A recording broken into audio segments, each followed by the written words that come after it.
Important question है, easy question है। Question number 23। On 1st October 2018, Meenul Sharma bought a machine for rupees 25,000, on which he spent 5,000 for carriage and freight, 1,000 for brokerage of the middleman, 4,000 for installation.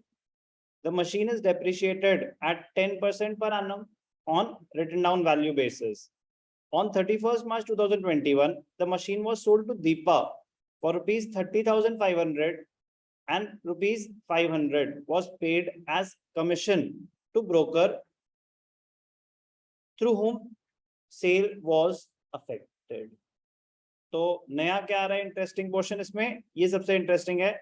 बाकी सब तो ठीक है, वो तो एक सिंपल सा रूल है, any expenditure incurred at the time of purchase of an asset is added to the cost of the asset.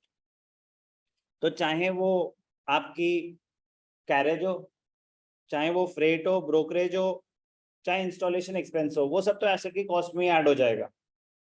Interesting part क्या है, जब आपने सामान बेचा उस पर भी कमीशन इंपोज हुई है, वो एक नया एस्पेक्ट आ गया। लॉजिक क्या है, जब आपने सामान बेचा, आपने कोई चीज बेची 30,500 की और उस पर आपको कमीशन देनी पड़ गई 500 रुपीज की, तो आपके पास तो नेट प्रोसीड्स 30,000 ही आई। तो बस ये, जब मैंने सामान बेचा, मैं घर बेच रहा हूँ 1 करोड़ का, उसके ऊपर 2 लाख मैंने ब्रोकरेज दे दी, तो मेरे पास तो net proceeds in hand 98 lakh ही आई। तो बस ये ध्यान रखना है कि सेल वैल्यू में से डिडक्ट हो जाएगी अगर कोई सेल के टाइम आपने कमीशन दी है, तो आपकी सेल प्रोसीड्स उतने से कम हो जाती। कर रहा हूँ क्वेश्चन, ध्यान से देखेंगे, इजी क्वेश्चन है, बस डिफरेंट क्वेश्चन है। क्वेश्चन बहुत इजी अभी आपके सामने हो जाएगा। कब खरीदी 1 अक्टूबर 2018 और बेची कब 31 मार्च 2021। तो एक ही मशीन है, मेरे को कोई वर्किंग नोट बनाने की जरूरत नहीं, क्योंकि होता है ना कि कहानी है, 3 मशीन है, एक बेची, तो इन्फॉर्मेशन में कहीं आप खो ना जाएं, ईयर्स में आप खो ना जाएं, तब आपको मल्टीपल चीजें करनी चाहिए, अदरवाइज नहीं।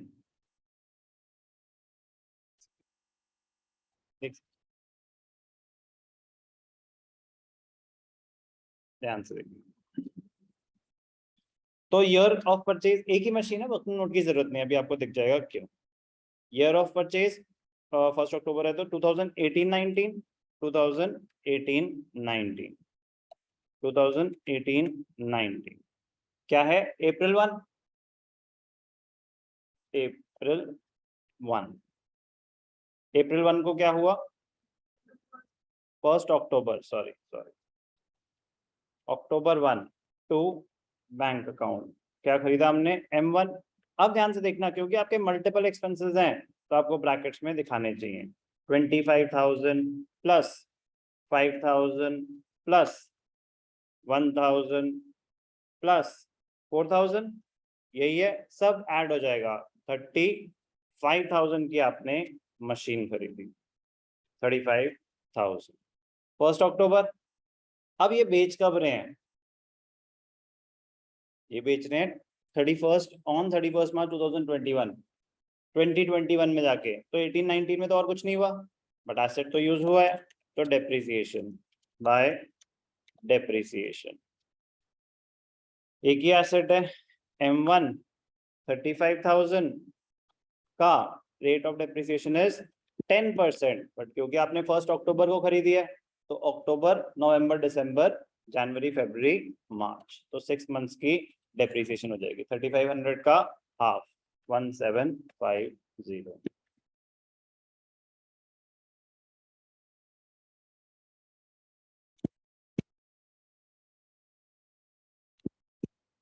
ठीक, बाय 31 मार्च अगेन क्लोज कर देंगे, by balance carried down 35,000 minus 1750,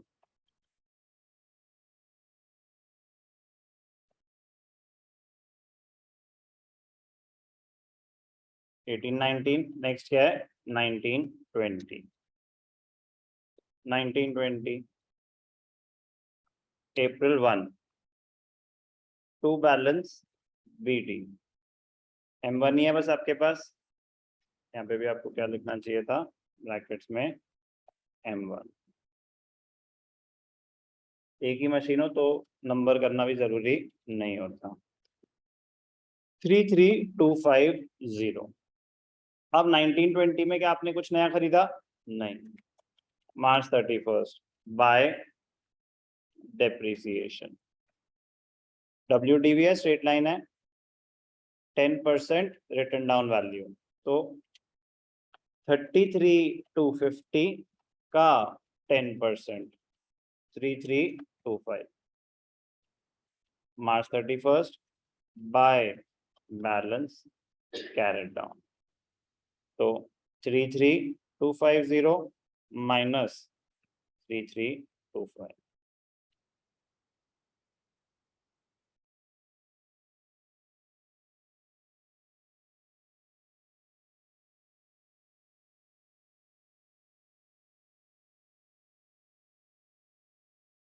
next year कौन सा है? 2021।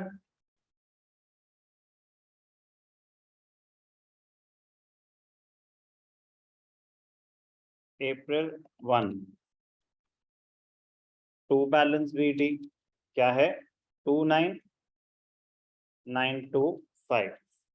अब 31 मार्च 2021 को बेचा तो पूरे साल यूज हुआ, तो डेप्रिसिएशन पूरे साल की लग जाएगी bye depreciation.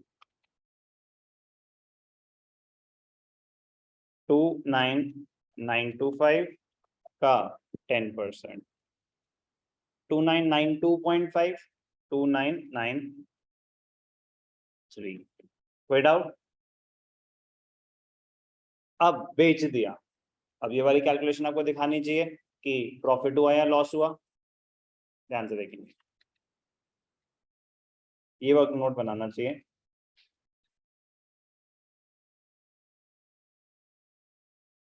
Calculation of profit और loss on sale of machinery, profit और loss on sale of machinery. Sale value कितनी है?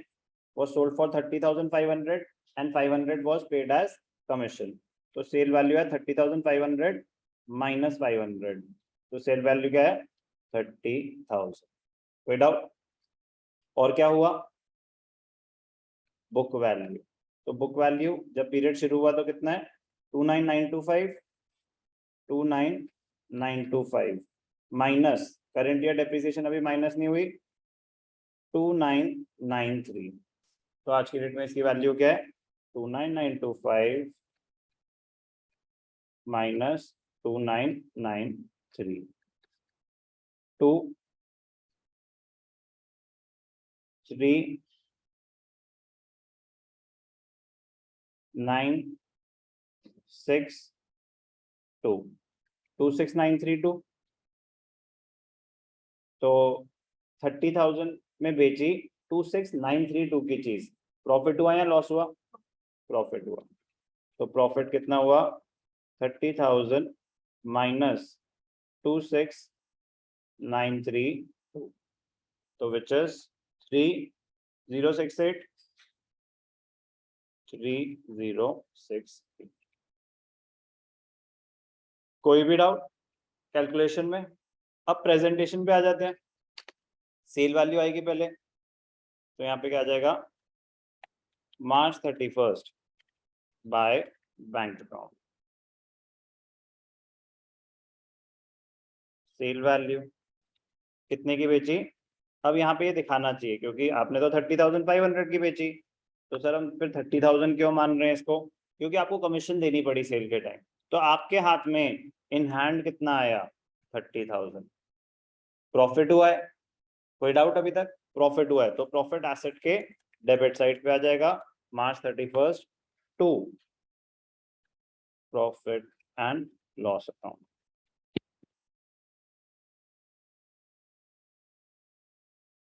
प्रॉफिट कितना प्रॉफिट हुआ? 3068, वो हमने कैलकुलेट कर लिया है, खत्म कैलकुलेशन, क्योंकि एसेट तो अब एग्जिस्ट ही नहीं करता ना, क्लोजिंग बैलेंस कुछ बचेगा ही नहीं जब एसेट ही खत्म हो गया। 3229। तो हमने क्वेश्चन ध्यान से पढ़ना है। क्वेश्चन ने बोला था फाइंड आउट द प्रॉफिट, क्या लिखा था, फाइंड आउट द प्रॉफिट और loss on sale of machinery. उन्होंने नहीं बोला अकाउंट बनाने को, उन्होंने नहीं बोला अकाउंट बनाने को। तो आप डायरेक्टली नीचे कैलकुलेशन कर सकते हैं। अगर आप डायरेक्ट कैलकुलेशन कर रहे होते बिना अकाउंट के, जो इस क्वेश्चन की रिक्वायरमेंट, मैंने जानबूझ के अकाउंट बनाना सिखाया कि वो एक लंबा चीज थी कि अगर एग्जाम में वो आएगी, क्योंकि मैं अगर आपको कैलकुलेशन दिखाऊं तो आप उससे ये नहीं सीख पाएंगे कि अकाउंट में कैसे दिखाना था। कैलकुलेशन तो बात दिख ही गई है, फिर भी मैं कह रहा हूँ कि अगर डायरेक्ट कैलकुलेशन कर रहे होते तो क्या करते। ध्यान से देखेंगे।